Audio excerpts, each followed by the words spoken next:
Hey, what's up guys? Welcome back to the channel. Today is going to be another collectible unboxing. What we're going to be looking at today is the Mighty Thor Mjolnir from Thor Love and Thunder. This is essentially the exact same hammer that we've seen across the MCU, but it's fractured, and there's blue lights that emulate from the hammer itself, and this is actually the one that Jane Foster wields in the new movie. So it's going to be extremely similar to the original one from Marvel Legends that they released a few years ago. Just this one's going to have all of those cracks on it, and I'm just really curious to see what it's going to look like in person, and I can't wait to see what the hammer looks like in the movie, because it looks like there's going to be some really awesome fight scenes with it, and it looks like it's going to be able to break apart and hit enemies and then come back and form into Mjolnir. So I picked mine up from my local GameStop. I think it was about 170 Canadian dollars. I would say that's pretty fairly priced for a collectible around this size, and if you guys do want to pick one up for yourself, I'll leave a link down below in the description. So without further ado, let's go ahead and unbox this thing. Alright guys, so let's quickly take a look at the box that the hammer is inside. So right away, you know it's from Thor Love and Thunder. I gotta say, I really like that movie logo. It's probably one of my favorite MCU logos of all time. Other than that, you can see some product images of the hammer itself with all of the cracks and the blue lights and everything. It says that it's 19.18 inches long, which, you know, this is a pretty big collectible. It comes with a display stand for the hammer to be on an angle too. It is part of the Marvel Legends series, of course, and this Mjolnir does have lights and sounds too, which is awesome, and I'm wondering if the light and sound effects are going to be better than the Marvel Legends Stormbreaker. That thing is just absolutely amazing, so I can't wait to see what this one looks like. So there's the top of the box. Most of the box art is pretty much like the exact same image. Really good looking packaging for the Thor Love and Thunder toys and collectibles. Like, I want to keep this box even though the hammer is probably never going to go back inside of it. It just looks that good. Let's go ahead and open it up. Alright, here we go. Open up this side first.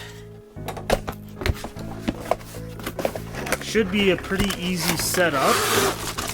Let's see here. Come on. Almost there. Here we go. Alright, we got the handle of Mjolnir. Definitely fake leather, of course. So it looks like I can just kind of disassemble this. So there's the stand for the hammer. Okay, now to take the wrapping paper off.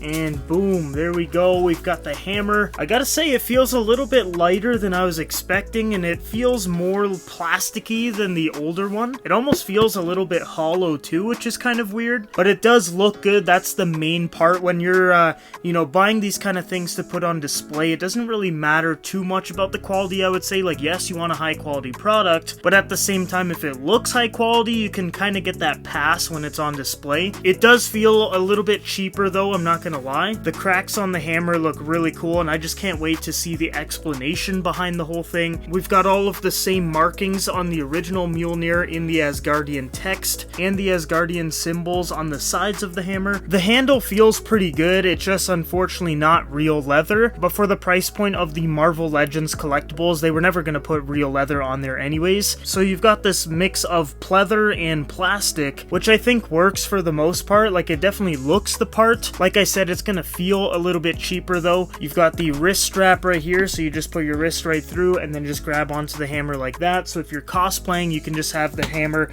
kind of dangling off of your hand like so when you're walking around. You've also got more Asgardian symbols on the end of the handle, which all of these markings and design details were on the original Mjolnir from Marvel Legends. Like I said earlier in the video, the main difference that you're going to get with this one is the cracks. I'm really excited to see what it looks like lit up, so let's go ahead and put the batteries inside. And how we're going to do that is by lifting this little compartment right here on the edge of the hammer.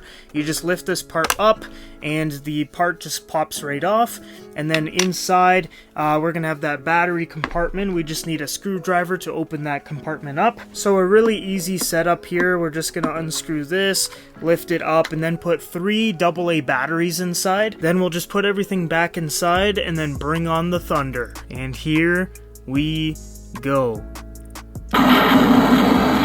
Whoa! That's so sick. Just look at how the blue lights up. Like, if you look at the hammer right here, what I was thinking that was going to happen with this design was that we were going to have like a little clear kind of coating where those cracks are for the light to come through, but I don't know how they did it, but those cracks, like, you can't see through them. It all looks just solid gray. So it's really cool to see that blue light just come right through, even though you can't see like a little window for that light to shine from. Whoever designed this clearly did a very good job. So let's see what other sound effects it makes. So we're just gonna click the button that's just on the handle right here. So I'll just click it. Okay, so that's like a, you know, the hammer's coming towards your hand and catch it sound. And then summoning some thunder and lightning. So that's pretty cool. Some more thunder.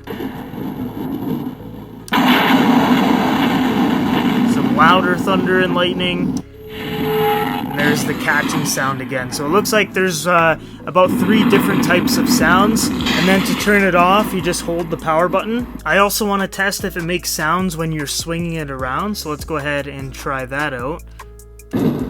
So, okay.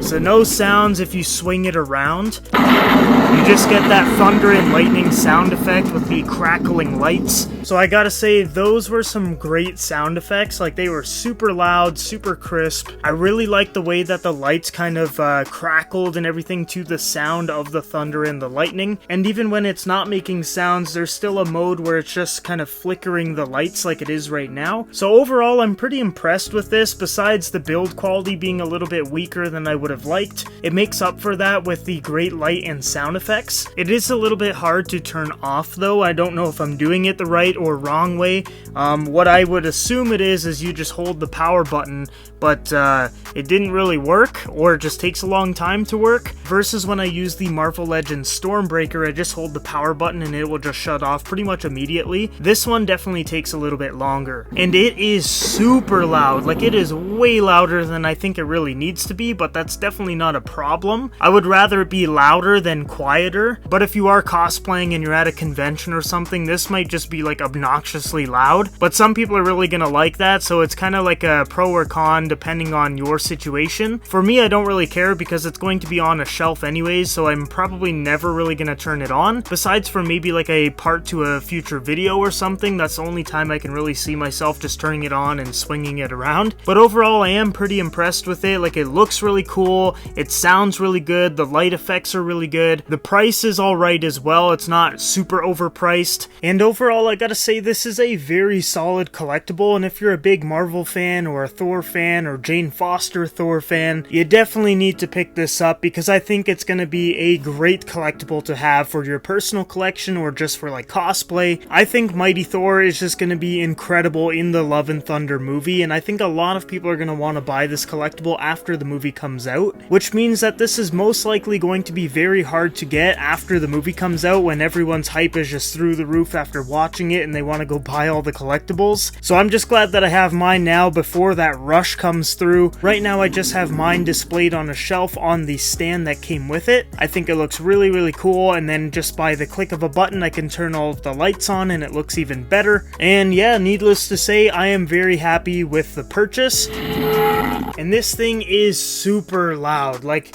way louder than I originally thought it was going to be. Like, just wait for it. Like, that's loud. Now, something that would have made this even better would be if it made sound effects when you swung it. For example, the Black Series Star Wars lightsabers make sounds when you swing them around, and I think this collectible would have really benefited from something like that. Like, if I could just swing this hammer and you hear like, whoa, whoa, like, that would just be badass. But I guess I can't complain too much because this thing is really cool. And it is definitely a welcomed addition to my MCU prop collection. Now I just can't wait to watch Thor Love and Thunder next month in July. I think it has potential to be one of the best MCU movies of all time, especially because the director Taika Waititi is saying that Christian Bale's Gore the God Butcher is the best MCU villain we've ever seen. And I love Christian Bale, especially from the Batman movies of course, so I just can't wait to see his portrayal of Gore. So I think a lot of people are really gonna like this movie, and then they're gonna rush towards the stores stores to buy stuff like this, so I would recommend to get it before the crowds go for it. And like I said, there is a link down below if you do want to pick one up for yourself. Other than that, guys, let me know down below in the comments what you thought about the Mighty Thor Mjolnir, and are you planning on buying one for yourself? That's pretty much it for the video though, guys. Thank you for watching. Please subscribe if you're new to the channel, but for now, this is the end. I hope you guys all have a great day, and I will see you guys in the next video.